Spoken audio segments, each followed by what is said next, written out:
Gillian, Rory Stewart has ruled out no deal. He's ruled out another referendum, and he's ruled out negotiating a vastly different deal. So he's put forward this idea of a citizens' assembly, but what's the point of a citizens' assembly if he's still looking at the same deal?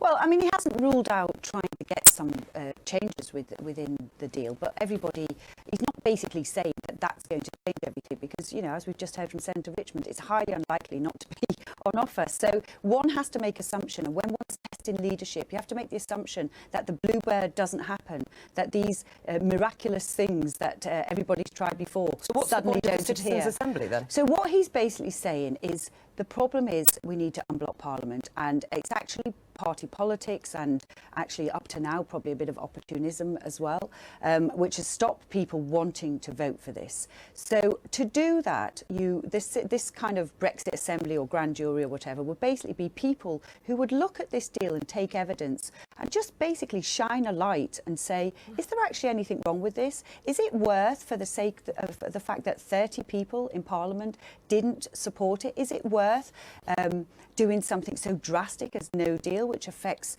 thousands of businesses and millions of people, because 30 people don't think it's reasonable? Is it fair? Did they really have a point? That is what it will answer. All right. I mean, the Irish Citizens' Assembly on abortion, one of the Citizens' Assembly, took about 18 months. Do you think that this could really feasibly be done in a matter of weeks? Well, it's far from me to say. I can explain our situation. It was a bit different. The abortion issue had hung over us for about 35 years. It was the most contentious issue in Irish politics for quite some time, and we've used the Citizens' Assembly for a number of things, and it looked at it, most importantly, before the referendum. We do referenda a lot. We've had some twice. And what we've done is we had a look at 100 citizens taken at random by a polling company, met with politicians, crucially, and thrashed out what exactly was the appetite. We removed the near total bar on abortion, but what can we put in? But also in the Irish situation, it wasn't just a Citizens' Assembly. It then went to a parliamentary cross-party committee, both houses, for a calendar year as well. It was a long process. It's very effective. It is actually very successful when you're looking to unblock something. It can be if it can be fast-tracked, I wish the British people well with it. Feasible, Rishi? You know, I think the best thing is to just get a renegotiated deal. I think Boris is the best person placed to be able to do that. I think when he negotiates with Europe, there's a change dynamic. They know he's someone who passionately believes in Brexit, and indeed, they know for the first time they'll be meeting across someone on the other side of the table who is genuinely prepared to walk away should that become necessary. You say nothing's going to change. Within the withdrawal agreement, nothing has changed. Our negotiation team has been disbanded. It's the future relationship. It's only standing at the document is only standing at 35 pages. That's where we can provide more detail. We have always said that we get the withdrawal agreement, we enter into a transition period, then we negotiate the deep and meaningful trade, customs and regulatory relationship, which means we don't ever want to see the backstop come into place, that the alternative arrangements, if you can find them, all well and good, but there aren't any existing. So what is the strategy? When we get to the point where the EU is confronted with the reality that it's either no deal or a renegotiation. If I could just finish. The reality is if it's either no deal or a renegotiated deal. We've had Michel Barnier say in the event of no deal they would look for alternative arrangements for the Northern Ireland border. So it seems sensible to look at them now to avoid that happening. And indeed, we just had an EU commissioner on the Today programme week before last saying this situation was as it was for the moment. And if the EU was staring down the barrel of no deal, then of course the decision would need to be made by the new Commission. There's a change dynamic in the European Parliament, and that's the question for the European Union. Why embrace the disruption of no deal, which nobody wants? We don't want it, Boris doesn't want it, and it's avoidable with some more constructive goodwill negotiating. 3 or 4 gross assumptions there. Firstly, the European Commission isn't really going to change that much. The European Council is the exact same, apart from Austrian elections in September. And the European Parliament, if we've seen anything, we've seen a greater pro-European voice with the rise of the Liberal movement. That is not changing. All those bodies have said the only way to withdraw a managed exit is with the withdrawal agreement. Things don't change just because the personalities changed. We went through nearly 3 years of torturous negotiations. It's something we didn't ask for. We're trying to facilitate it. But the British government, regardless of who's Prime Minister or what party's in bottom, has responsibilities.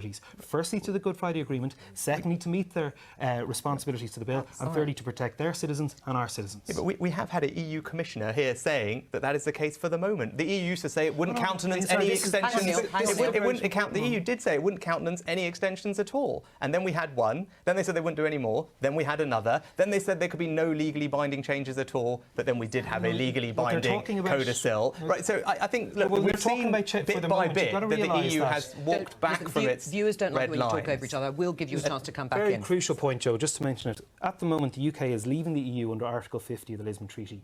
If you decide to make a decision to crash out, that goes. All those guarantees go, and you go to Article 218 of the Lisbon Treaty. That's the change. And negotiating from that point is not But Neil anywhere as Richmond, good as what things we do have. change if there is a new leader. I mean, it isn't the same, is it? You have a new person at the helm. You've gone through years of negotiations, as you have said, on this withdrawal agreement. You have stated on this programme clearly how bad for the Irish economy it will be if we end with no deal. Your intransigence is only quickening and speeding up that I think trying to say that we're being intransient is grossly misleading. We never asked for this Brexit process. The British people, never came with a clear idea of what they wanted to achieve. We've been flexible, we've been compromised. The backstop itself is a compromise based on the British government's red lines. We have a deal. The European 27, a far-right government in Poland, a far-left government in Greece, have managed to keep a solid position. We want to work with the British people to have the closest possible future relationship. But not reopen the deal. But not reopen the withdrawal agreement aspect of it. Because that gives the guarantee, first and foremost, not to the economy, but to the peace in Northern Ireland. Just before we say goodbye to Gillian Keegan, if you're still there, Gillian, reports about Rory Stewart being a spy. Have you asked him if he was a spy? No, but I mean, honestly, can this guy get any better? He's now our very own James Bond. I mean, really? It's fantastic. That's good spinning by you, Gillian Keegan. It's true. Thank you very much. Should you ask him? He won't be able to tell me, clearly. No, of course, the great get out of jail card. Gillian Keegan, thank you very much.